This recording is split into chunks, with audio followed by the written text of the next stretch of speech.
Good morning, everyone. My name is Miss Abby.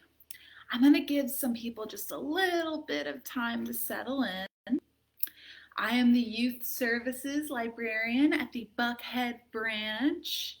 I'd love to see who is tuning in, so please leave the name and age of your child in the comments. We all miss you guys so much.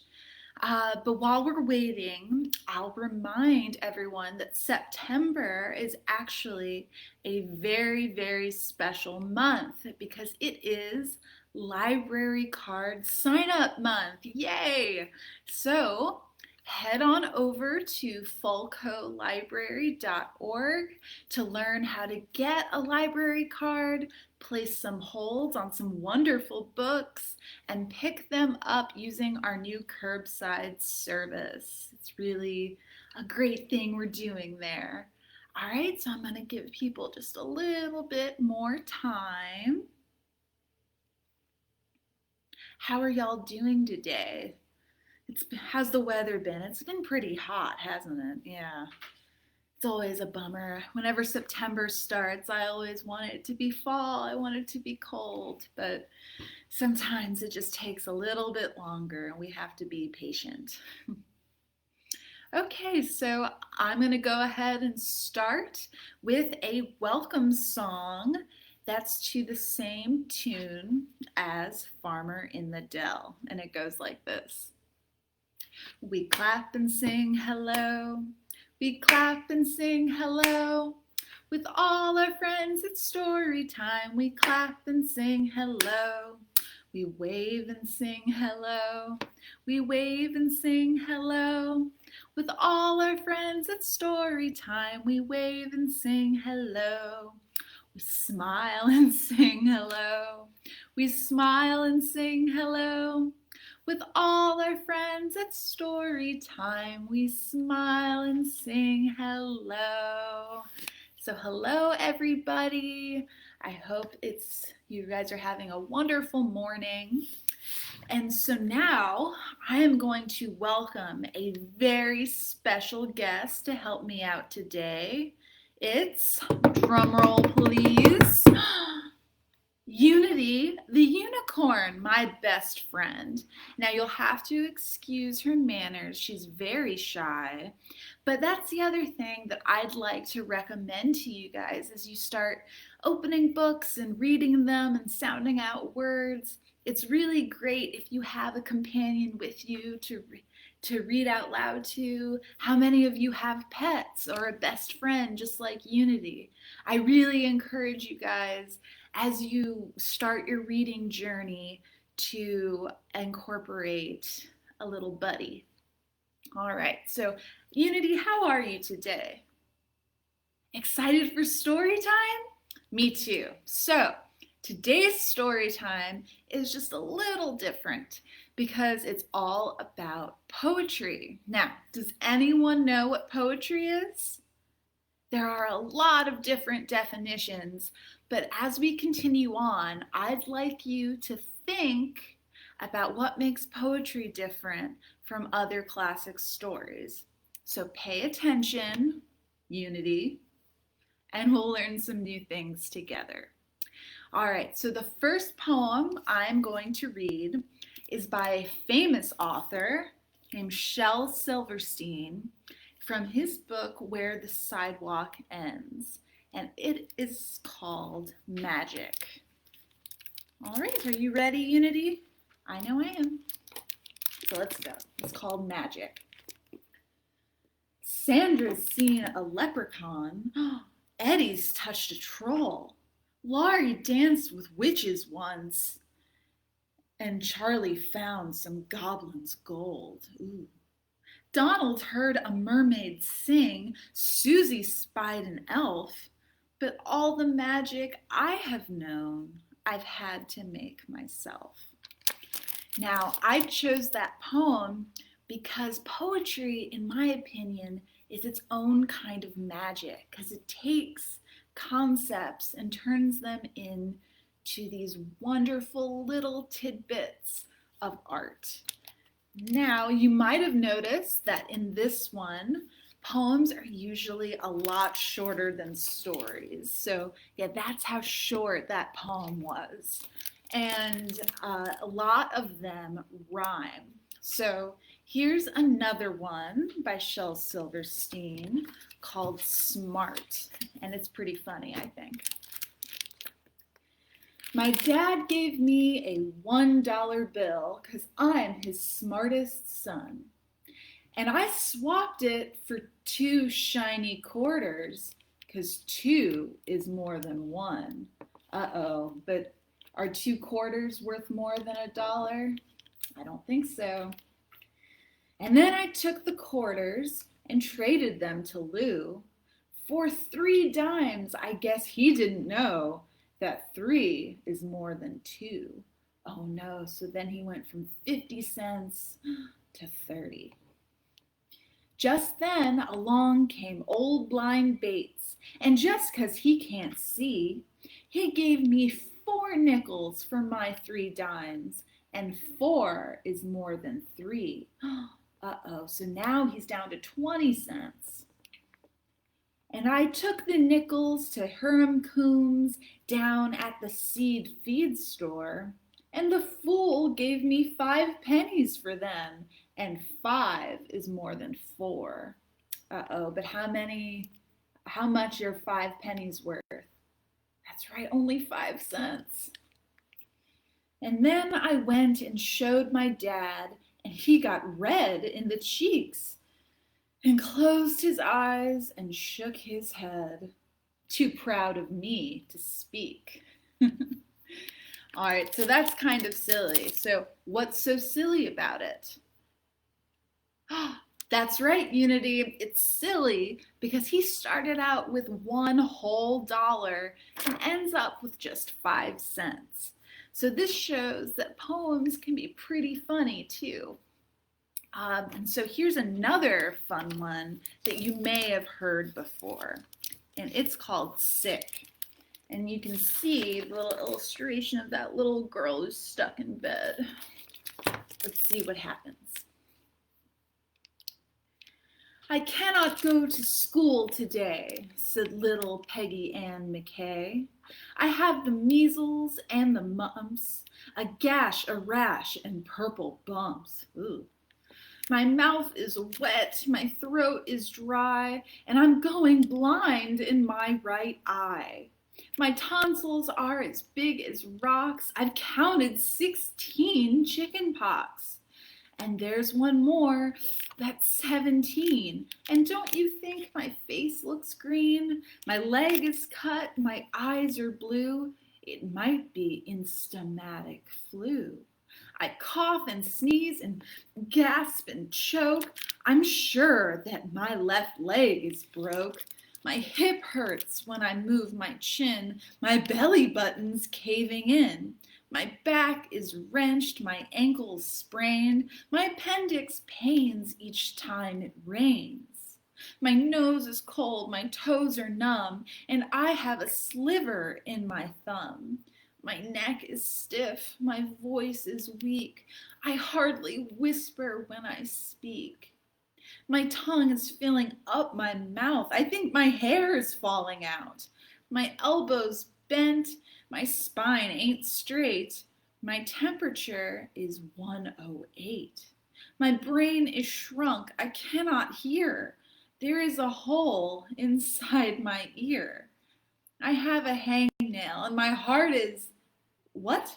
What's that? What's that you say? You say today is Saturday? Goodbye, I'm going out to play. Wasn't that great?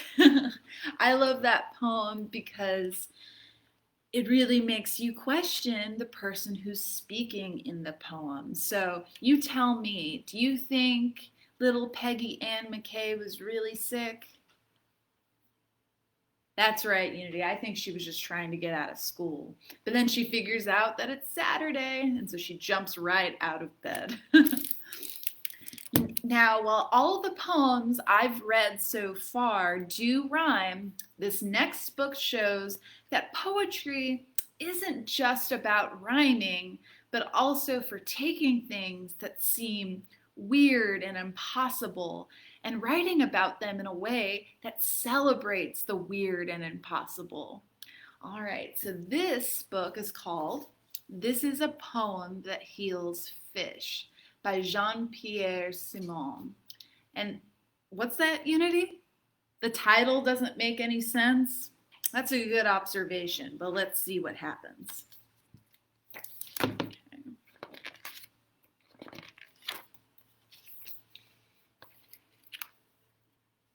There we go. Mommy, my fish is going to die. Come quickly. Leon is going to die of boredom.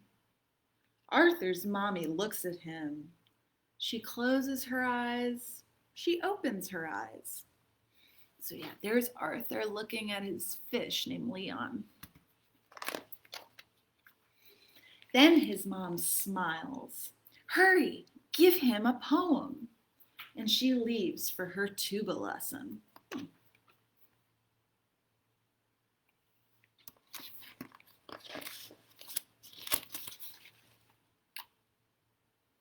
A poem? But what is a poem? Arthur goes to look in the kitchen cabinet. Is there a poem in there? No poem, the noodles sigh in reply. Oh dear, the noodles are talking now.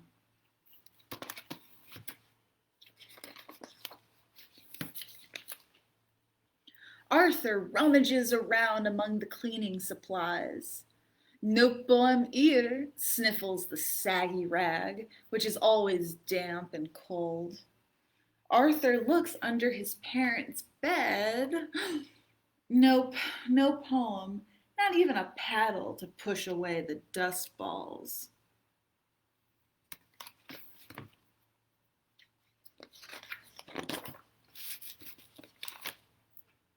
Determined, Arthur continues his search.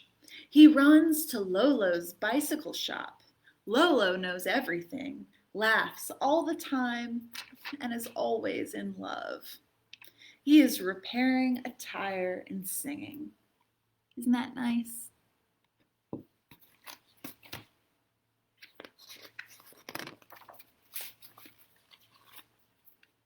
A poem, Arthur, is when you are in love and have the sky in your mouth. Oh, okay. It's not a very helpful answer, is it?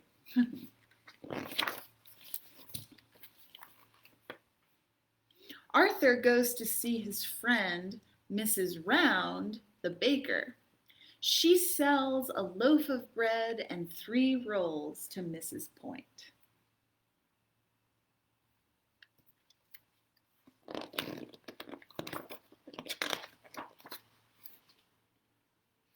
A poem? I don't know much about that, but I know one, and it is hot like fresh bread when you eat it. A little is always left over. Oh, okay. So look at this illustration. So these don't really look like stars, do they? No, I think they're pastries just because she's a baker. I think that's cool. Arthur asks old Mahmoud, who comes from the desert and waters his flowers every morning at 9 o'clock.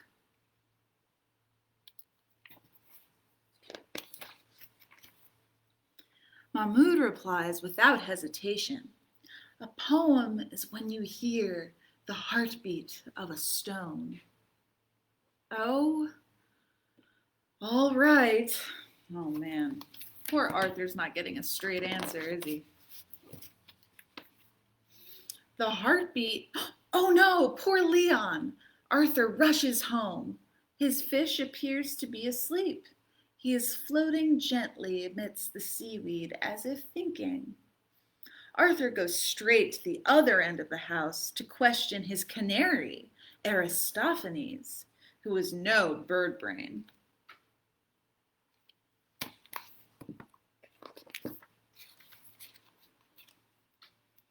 Puffing himself up, Aristophanes chirps, "A poem is when words beat their wings. It is a song sung in a cage." Oh, okay. Look, the bird was transformed to a singing lady.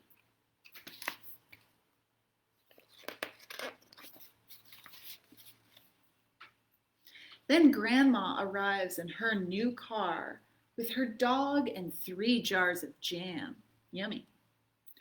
"Grandma, Grandma, what is a poem?" She thinks hard, which is obvious because she always smiles a silly smile when thinking.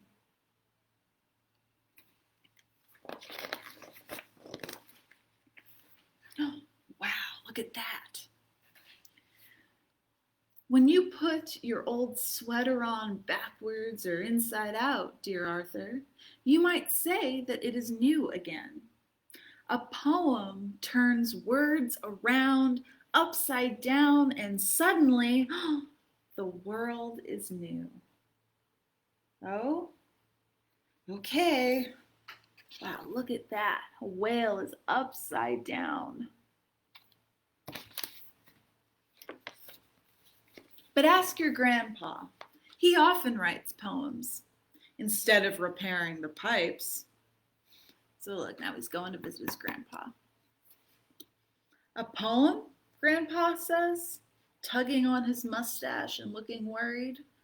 "A poem? Well, it's what poets make."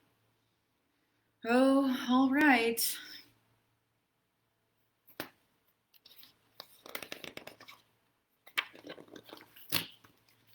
Even if the poets do not know it themselves.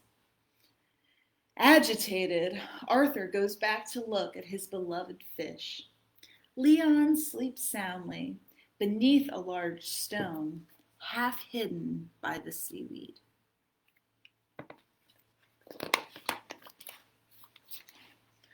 "I'm sorry, Leon. I have not found a poem. All I know is that a poem is when you have the sky in your mouth. It is hot like fresh bread when you eat it. A little is always left over. A poem is when you hear the heartbeat of a stone, when words beat their wings. It is a song sung in a cage. A poem is words turned upside down, and suddenly the world is new." So he says he didn't find a poem, but I think he did.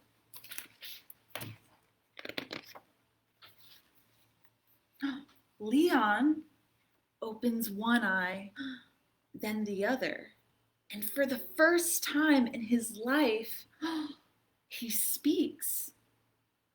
"Then I am a poet, Arthur." "Oh?"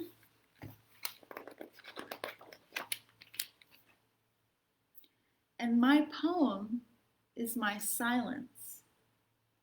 Then Arthur says, "I see."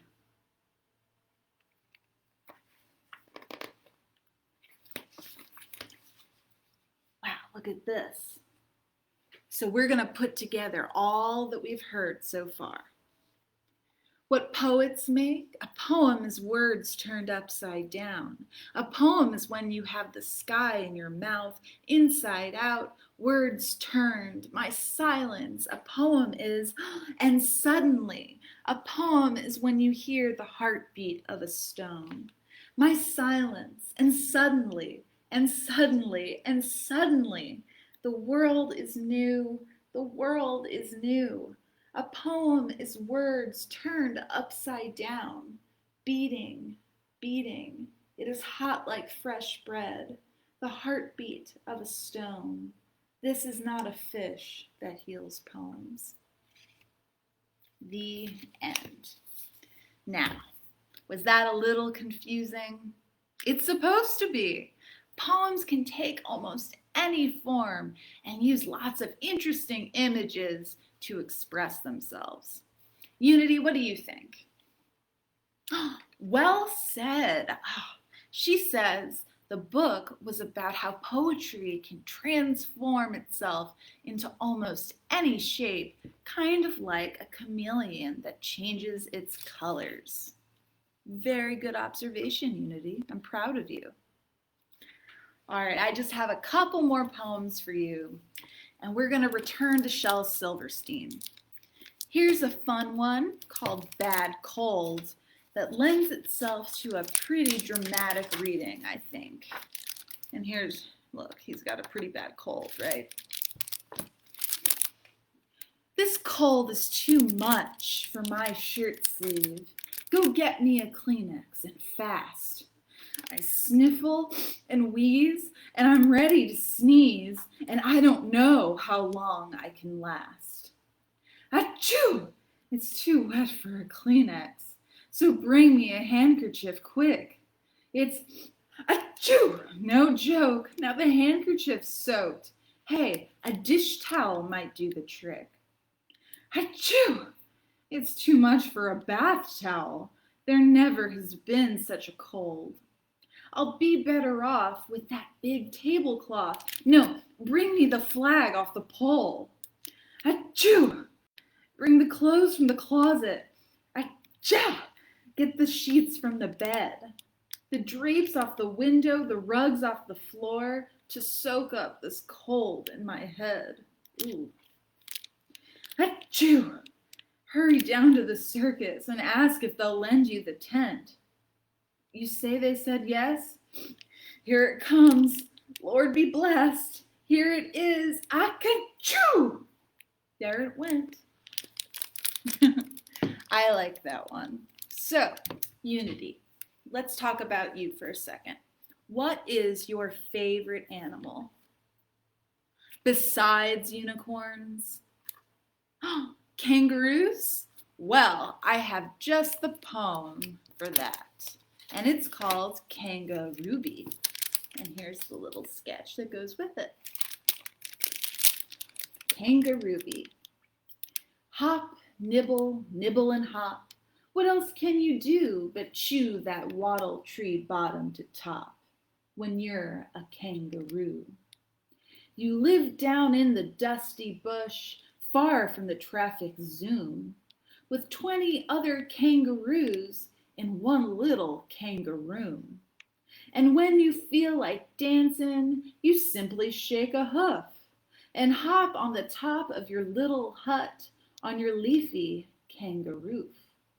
But other times you do wake up in a mean and nasty mood, just like you, Unity, and yell at everyone around. That's really kangarooed. No kangaroo hops high as you. No kangaroo looks cooler. So they've elected you their queen. Now you're a kangarooler. And they baked you a queenly cake last Wednesday afternoon. Of course you went and hopped in it, and now it's kangarooing. Okay, I have just one more poem for you. And this one is by Beatrice Schenck de Reginier, and it's called Keep a Poem in Your Pocket.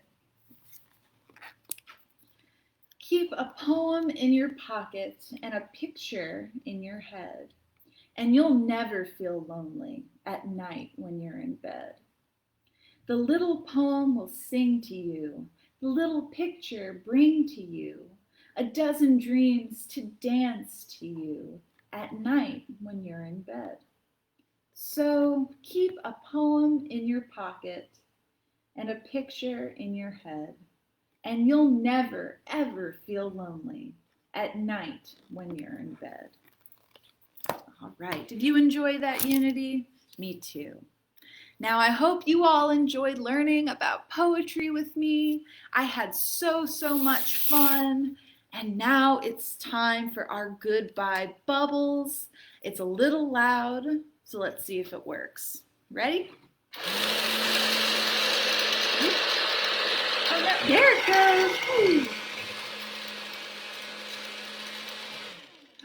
Bubbles are Unity's favorite. All right, so finally, it's time for our goodbye song, and it's to the tune of Oh My Darling Clementine, and it goes like this. Thanks for sitting, thanks for listening, thanks for tuning in today. Now that story time is over, hope you have a lovely day. Have a wonderful day, everyone. Remember, it is library card sign up month, so go ahead and do that if you haven't already. And remember to always keep a poem in your pocket. All right, have a lovely day, everyone.